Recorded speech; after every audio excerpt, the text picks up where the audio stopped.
Good evening. আমি Somnath Pandey, future গাইডার YouTube চ্যানেলে আপনাদের সকলকে স্বাগত জানাই। থাম্বনেলে আপনারা ঠিকই দেখেছেন, বর্ধমান গভর্নমেন্ট মেডিকেল কলেজে প্রায় 50টা সিট বাড়লো, একদম অফিসিয়ালি রেজিস্টার।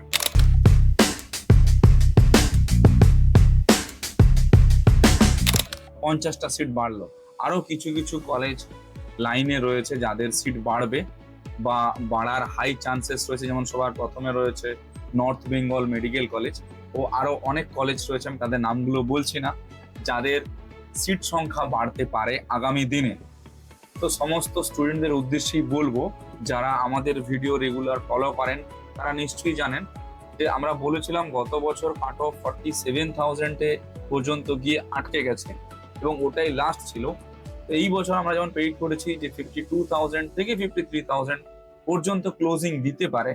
তো অ্যাজ ইউজুয়াল আস্তে আস্তে সেই দিকেই কাট অফটা এগোচ্ছে, যেটা আমরা এক্সপেক্ট করছি 52,000 থেকে 53,000-এর মধ্যেই র্যাঙ্কটা কিন্তু থাকবে এই বছর জিএমসিতে। অর্থাৎ যাদের যাদের র্যাঙ্ক 52 থেকে 53,000-এর মধ্যে রয়েছে, আপনারা 100% আশা রাখতে পারেন যে আপনারা একটা গভর্নমেন্ট কলেজ এই বছর পাচ্ছেন এবং আপনারা আপনাদের এমবিবিএস এর যে জার্নিটা সেটা গভর্নমেন্ট কলেজ থেকেই শুরু করবেন।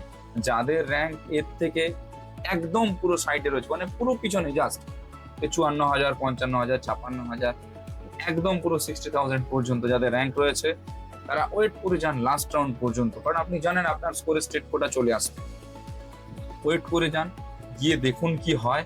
যদি আপনার গভর্নমেন্ট কলেজ চলে আসে তো খুব ভালো, যদি না আসে তখন আপনি স্টেট কোটার দিকে মুভমেন্ট করুন। আর যদি মনে করেন যে না, আমি ড্রপ দেবো না কোনো রকম ভাবে, এই বছরই একটা সিট চাই, তাহলে ফার্স্ট রাউন্ডে আপনি একটা স্টেট কোটার সিট ধরে আপগ্রেডেশন করুন। আপগ্রেডেশন করতে স্টেট কোটাতে ফুল ফিস দিতে হয় না, অর্থাৎ দুটো সেমিস্টারের ফিস দিতে হয় না। আপনি 50,000 অ্যাডমিশন ফিস দিয়েই আপগ্রেডেশন করতে পারেন। আপগ্রেডেশন করুন, করে আপনি এরপরে থার্ড রাউন্ড পর্যন্ত যান গভর্নমেন্ট কলেজের জন্য, অর্থাৎ জিএমসির জন্য।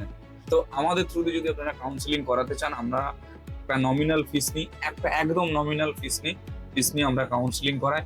যদি আপনি মনে করেন আপনি আমাদের থ্রু দিয়ে কাউন্সিলিং করাবেন, স্টেট কোটা এবং গভর্নমেন্ট কলেজ 85% আমাদের স্টেটের গভর্নমেন্টের রিজার্ভেশন এবং 15% অল ইন্ডিয়ার আপনার রিজার্ভেশন, আপনারা আমাদের থ্রু দিয়ে করাতে পারেন। আমরা রয়েছি এবং আমাদের পুরো টিম রয়েছে, একাডেমিক কাউন্সিলিং টিম রয়েছে, যে কাউন্সিলিং টিম থেকে আপনার জন্য একটা কাউন্সিলর অ্যালটেড আমরাই করব। যদি আপনি আমাদের থ্রু দিয়ে কাউন্সিলিং করাতে চান করাতে পারেন। অ্যাডমিশন রিগার্ডিং যদি কোনো রকম কোনো হেল্প লেগে থাকে বা এডুকেশন লোন রিগার্ডিং যদি কোনো হেল্প লেগে থাকে, সেই ক্ষেত্রে আমরা আমাদের সঙ্গে যোগাযোগ করতে পারেন। আমরা রয়েছি সব রকম দিক থেকে আপনাদের গাইডেন্স প্রোভাইড করার জন্য। Thank you.